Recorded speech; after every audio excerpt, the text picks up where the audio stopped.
I'm Matt McClung with McClung Equipment in Mountain View, and thanks for watching FLW Arkansas.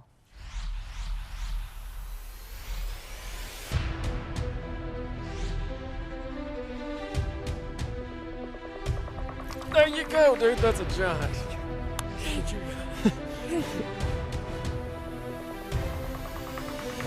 That's what I'm talking about.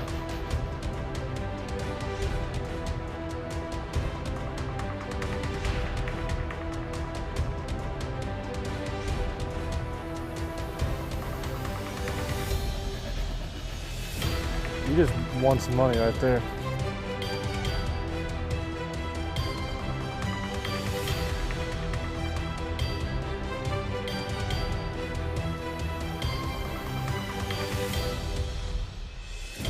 About that. That's what I'm talking about. Today we're in Shreveport, Louisiana with the best anglers from Arkansas going up against the best from Texas, Oklahoma, and Mississippi. This is day 3 of a 3-day event and we are down to the top 12. The Red River is challenging this week. I'm ready to go get in a deer stand. Every catch is precious. Every miss is extra excruciating. But someone always rises to the challenge, and it usually comes down to attitude. I go out here and have fun. You just got to keep your head up and just go fishing. That's all it is. You know, like I say, every day is a good day for me, as long as I'm fishing. And tough tournaments bring out the tough anglers too. That's the ones I like fishing, the tough ones. So you don't have to catch as many. If you just go out there and you know, you can have one good day and you can stay in it. You have 2 good days, you can win it. So with that backdrop, let's look at who made the top 12 to fish in today's finale. On the boater side, Arky and Arky Division angler Ben Blaschke held the day 1 and day 2 lead. He's the marked man today, however, with a narrow 4-ounce lead. Fellow Arkansan Jason Sandage from Centerton is well within striking distance. We had several other anglers come close to making the cut, but they did make a paycheck in this no entry fee tournament. On the co-angler side, 2 Conway anglers are looking to make a charge. Steve Standridge is less than 3 pounds off the pace, and our Arky Division co-angler of the year, Brian Choate, is close by as well. There's one more item on every angler's mind today. Sure, they want to win the event, but the top 6 qualify for the premier BFL All-American Tournament. The weigh-in took place at the Shreveport Bass Pro Shops. One by one, the anglers take their turn at the stage, hoping to unseat the leader. Randy Deaver of Oklahoma held the lead until Arkansas's Jason Sandage took the stage. The biggest bag of the week. A limit of bass, weighing 14 pounds and 1 ounce, 31.12. Your 3-day total new leader on the motor side, Jason Sandage. Jason would hold that lead and face the final test when Ben Blaschke took the stage as the last challenger to the title. Limit the bass, looking for 11.10. You see what's going on behind me. 5 today for Ben Blaschke, 9 pounds, 7 ounces, 29.10 in the 3rd place. Ben, your champion, Jason Sandage out of Centerton, Arkansas. You had the enviable position of being the #1 guy after day 1, the #1 guy out of day 2, and you took off in boat #1 today in the final 12 with an opportunity for a win, but also the top 6 go to the BFL All-Americans. You had 2 things you were fishing for today, and you turned in a good day, finished in 3rd place, but you got a win and a 3rd place out of this. Absolutely. You know, when I left out of here this morning, I ran right about 70 miles to my first spot. It's been a great spot all week. I got there and it was pretty much chocolate milk, and I don't know why. And so I fished around there for about an hour and it was dead. I had to bail and go make something happen today. So I was pretty proud of that 9.7 today after my best place was washed out. So we did what we could. I'm really happy to make the All-American. That's a dream come true. Wanted to win, but you know, I had a few missed fish this week that really cost me that, and you know, that's on me, but I'm catching fish on a crankbait. You're going to lose some on a crankbait, and that's part of the game. So you know, it could be a lot worse. I'll take 3rd place and go to the All-American, and let's see if we can maybe win that one. We enjoyed an FLW rarity on the co-angler side, and we'll tell you the story of the Caldwell family when FLW Arkansas returns. Always make sure that your lawnmower blades are sharp. Cutting with dull blades can not only result in cuts in the turf, but can also lead to an uneven cut. After you're finished mowing, leave your grass clippings on your lawn. The grass clippings will begin to break down and form nitrogen and other useful nutrients for the soil. How often should you mow your lawn? You should mow your lawn often enough that you only remove 1/3 of the lawn's height. FLW Arkansas is brought to you by Superior Auto Group. Not just better, superior. And by Bad Boy Mowers. Mow with an attitude. By Costa Sunglasses. And by Certified Arkansas Bait Fish. Healthy, hearty, and safe. Log on to safebait.org. And by Intova Cameras. Every industry has a leader, someone or something that rises to the challenge by outperforming and outlasting every competitor. In the world of zero turn, Bad Boy Mowers is the leader that rises and stands to outperform and outlast all of its competition with one singular goal in mind: deliver the most powerful, most durable, most comfortable zero-turn mower in the world. Making the country, Bad Boy Country.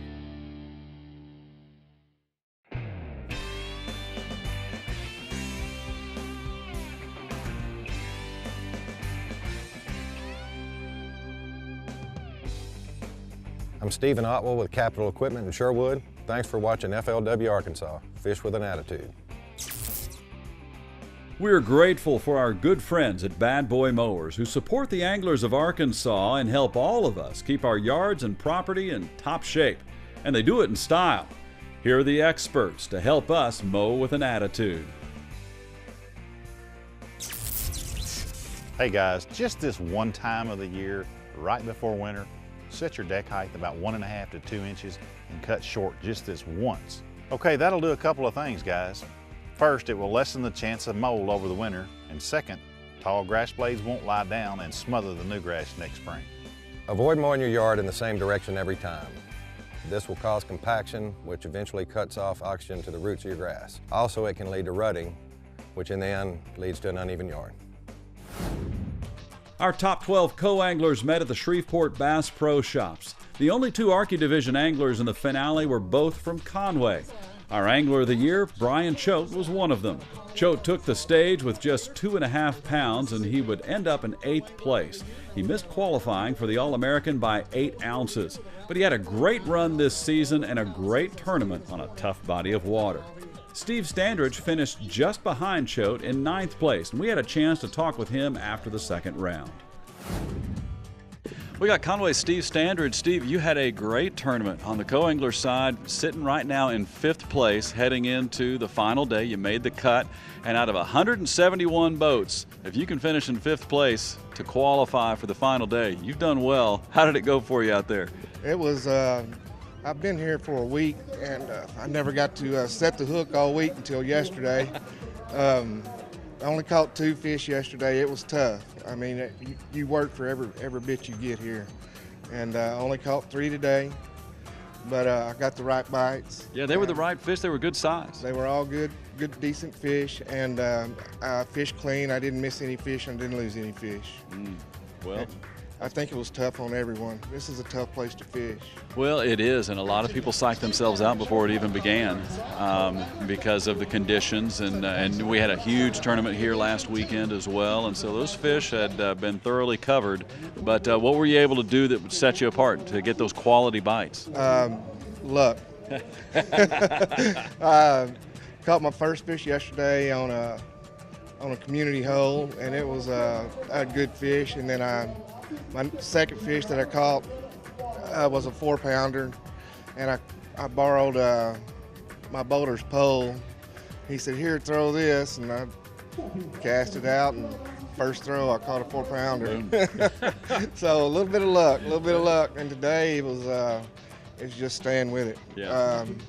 We flipped all day, and it's hard to flip behind somebody because they normally cover everything, every piece of brush and twig. I just let my bait soak a little longer than he did. Okay. Well, what color was the rattle trap? Raven red. Okay. All right. Raven red. Good deal. Well, all right, so you're fishing tomorrow for the championship. What are your thoughts heading in? I'm just open-minded. I'm not excited. I'm not trying to overthink it or anything. I'm just going to go fish. That's all I've done all year. And I've never been here before, and I just went and fished. Okay. So that's on the co-angler side. That's what you got to be able to do, anyways. You got to be versatile and just roll with the flow and hope the good Lord's with you. That's good. Well, you carried the banner very well for the Arky Division, sitting in 5th place, and you've got a good shot at the title tomorrow. We wish you the best of luck. Thank you very much. Now, one of the purposes of this program is to educate. Let's listen in on one of the state's top young anglers, Matt Wood. He just missed the top 12 by 4 ounces. He finished 2nd in Angler of the Year in this his first year as a boater. I fished this week backwaters a lot, practice, Monday and Tuesday, thinking I'd get on something. I never could. And Wednesday, I'm feeling just hopeless, and I come in at lunch, take a break, and I go back out at like 1 o'clock, and I pull up right out here in the main lake or on the main river and throw a square bill crankbait, a spro, caught one, 2 pounds. I was like, okay, go to the next place, another one, come back down. And I ended my practice on a 2-pound fish, never made another cast. I said, that might be bad luck. Well, but that's kind of what you did at Dardanelle. Yeah. You only caught 2 fish in that one spot that ended up being the winning spot, so you could see how maybe I'm finding a pattern quickly. Yeah, and that's what I thought was going to happen here, but I knew it was depending on the flow of the river. Yeah. And that gets me every time a river system comes up, because it never fails. They shut your water off, and if without current, those fish, they're there, but they're not in a feeding mood, and they don't set up correctly, and you just have to, fish for them hard to even get them to just luckily catch into, lock into one. And explain a little bit to the viewers about how the flow positions the fish and kind of starts that food chain. Well, as the water comes down the river, it brings, fish are lazy. So they set up just to where that water, when it's coming to them, they just eat as it's coming to them. They don't have to go chase it around. But these fish don't want to be in the current itself, so they'll set up on these jetties and get behind a rock or a log, and so they don't have to swim to do it. They just sit there and they eat. And so it sets them up a lot better, and when the water's moving, they're ready to eat. When it's not moving, I couldn't tell you what they do because I can't figure it out. Today I had 10 rods on the deck yesterday. Go out just trying to catch fish every way I can, I forced it, and I had 3 fish, and 2 of them caught on that crankbait. So last night, I talked to my dad, talked to my uncle, and they said, stick with what you know and what you have confidence in. And my uncle asked me a question last night. He said, where do you feel like you wasted time? I said, backwater. He said, where do you feel like you had the most, where you're doing something? I said, that crankbait, if I ever set that crankbait down, I felt like I was wasting time. He said, don't put anything else on your deck. And I went out this morning with 1 rod on my deck, and I come in with 1 rod on my deck, and I threw that crankbait all day long. Tell us about that crankbait.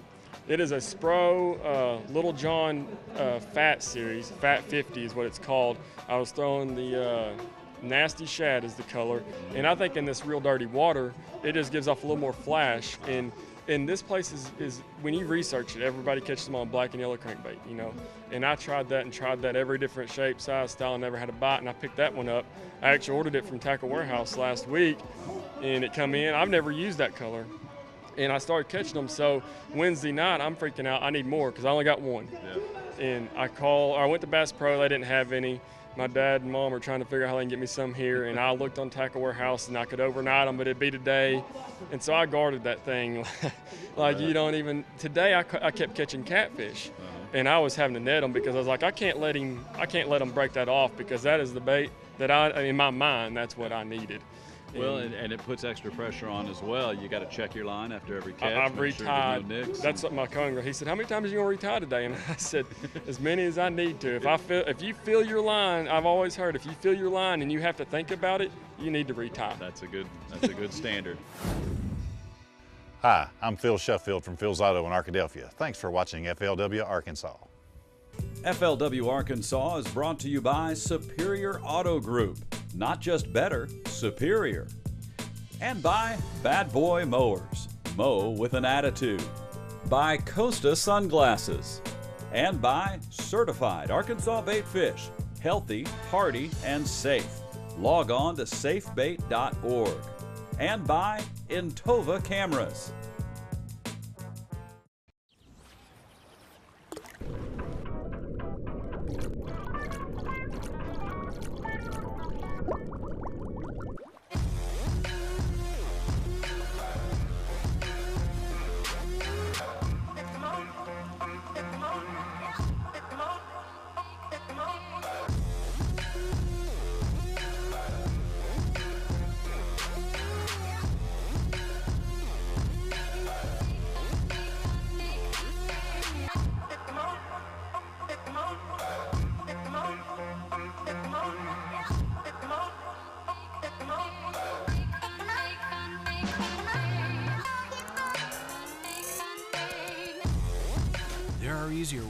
become a better angler. Join FLW today and take your fishing to the next level. Get the magazine, get on the water. Visit flwfishing.com/membership to find out more.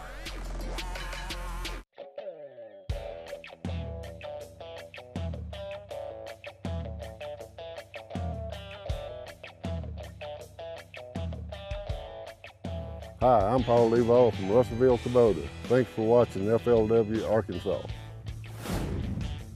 Centerton's Jason Sandage won the boater side. He takes home a paycheck of $20,000 and earns a fully rigged Ranger boat.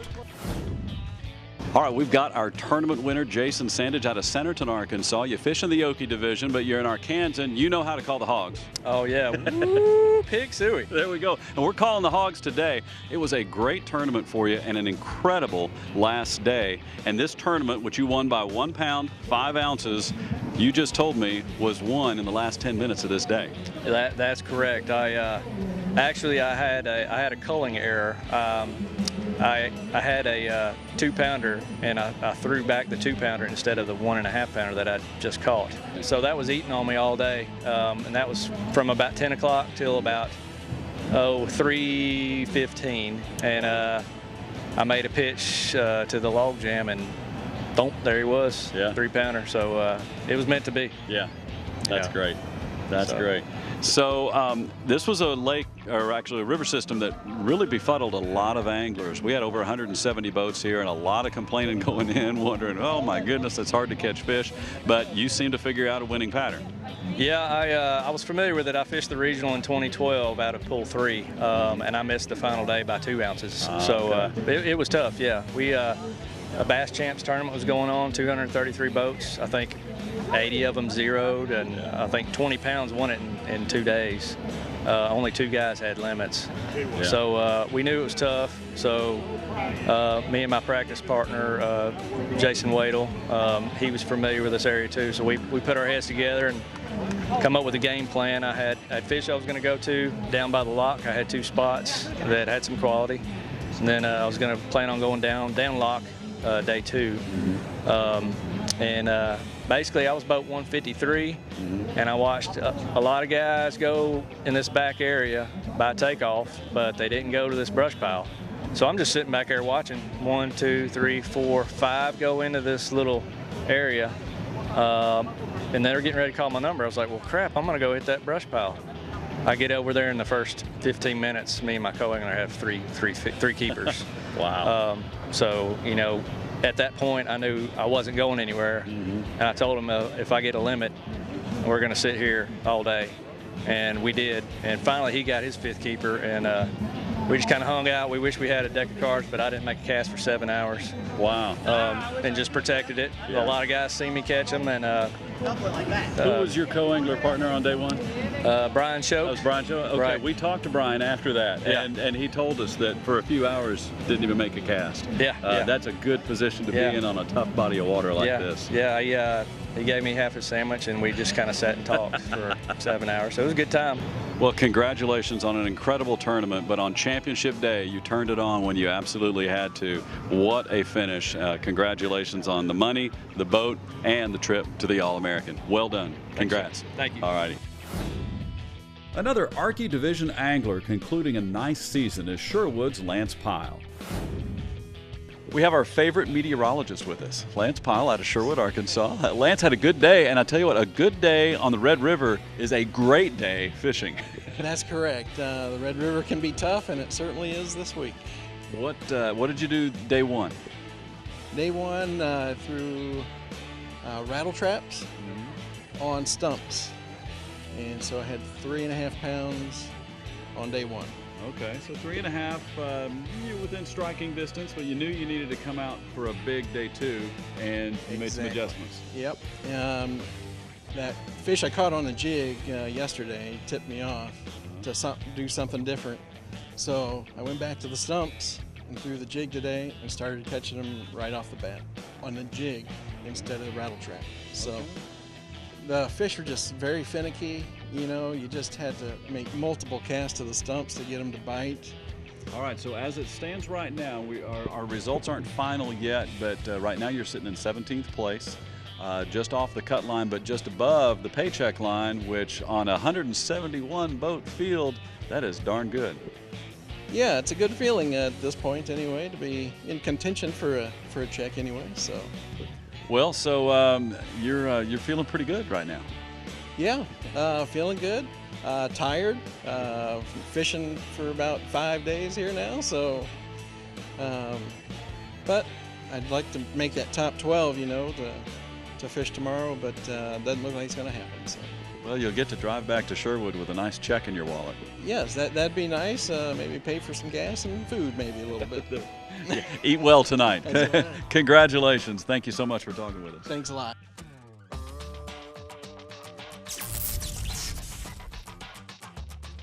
Hey guys, to avoid scalping, do not remove more than 1/3 of the growth.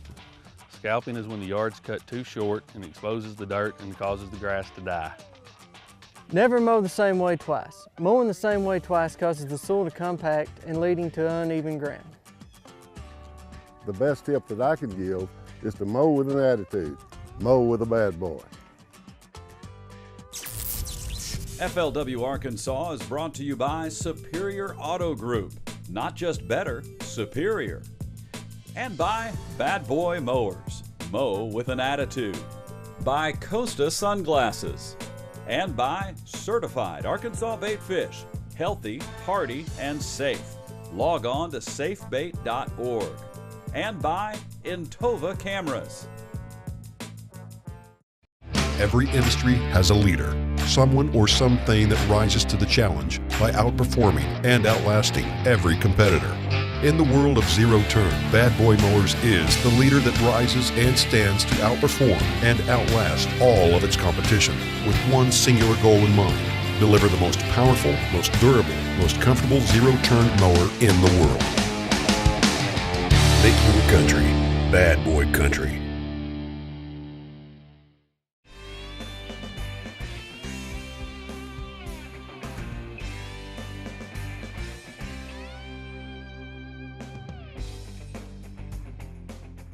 Hi, I'm Dwight Payne with Alma Tractor and Equipment. Thanks for watching FLW Arkansas. We have our co-angler winner and the co-angler winner's father in one of the rarities in BFL history. We have a father-son combo going to the All-American. That's right, Carlton. We can only think of just right now, without getting the history books out, there's only one or two other occasions that I can think of that we've had a father-son going to that BFL All-American that happened in Arkansas a few years ago at Lake DeGray. Kevin and Don Brown, they both did it on the boater side. Actually, Kevin won the event, and Don, I think, 4th, 5th, somewhere in that neighborhood. But they both fished the BFL All-American father-son. But pretty cool deal here. One of the very few times for sure. It's going to be a fun Thanksgiving at the Caldwell table, right? Yes, sir. Very fun. It's we're pretty blessed, for sure. It's exciting. You know, after day one, we were first and second, and it was unbelievable. You know, we were sitting there like, we've never been to this place. We just, you know, happened to luck into a few fish, good boaters. It was a great first day. Second day, I dropped down. We both dropped down a little bit, 3rd and 7th. But today we made it happen. We came back and did all right. That is great. Now, fishing is a competitive sport. And, you know, within the families, you know, there might be a little bit of, you know, bragging and bragging rights. You know, Dad, how does this feel? Well, I'm really pleased with how he fished. I mean, yeah, it is very competitive. We are very competitive, but we root each other on. We really do. And when this whole year, it seemed like one tournament, one would do really well, the next one, another one would do really well. We never did team up as far as, you know, having a good tournament until this one. Wow. So when it really mattered. Yeah. When it really mattered. If you're going to turn it on, day 3 at the regional is the time to do it. Yeah. Going into it, you know, we're obviously wanting at least one of us to go to the All-American. We really weren't thinking about winning. We just, well, we wanted both of us to go, and that's what's going to happen. And you know, just the fact that I actually won is it's cream on top. Yeah, that's great. Well, so then you get to tell Dad, all right, yeah, who's the man now? Well, see, this is his 2nd trophy this year. This is only my 1st trophy. Okay. Mine has a bass on it, though. So. There you go. Yeah, his is bigger. So, Mark, if you could have scripted this, we maybe could have done a little bit better if they both could have had the same weight, and then we could have gone to the tiebreaker for the championship. Yeah, that would have been fun. You know, like you said, it was pretty cool. You know, watching these guys. They're, you know, you can hear them as they're up there weighing in. A little bit of trash talking going on up there. When it's all said and done, one of them exits the stage, they're high-fiving, hugging it out. So a little bit of friendly rivalry going on, but it's cool to see them after the fact, hugging it out, and you know, like father and son should. It's pretty fun. It's a great day for fishing. It's a great tournament for the Caldwell family as well. We look forward to seeing you back here in Shreveport at Cross Lake when the All-American takes place. Congratulations once again. Thank you very much. Appreciate it. Mark, another great tournament. Another great tournament. Got another one in the books. This wraps up our 2017 season, but got a short break. We're going to get kicked off again in January and get after it again. Cowboy Division will be January 6th. Wow. Back on the road. Okay. Well, we thank you once again for joining us here on FLW Arkansas. If you'd like to get involved with what's going on right here and possibly join the Caldwells, maybe a father and son team, log on to FLWfishing.com. Thanks for watching again on FLW Arkansas. We thank our friends at Bad Boy Mowers for sponsoring this episode. We encourage you to encourage those who support the outdoors. Give Bad Boy a try and mow and fish with an attitude. And we thank you for watching FLW Arkansas. We love what we do, and we hope to see you on the great waters of Arkansas.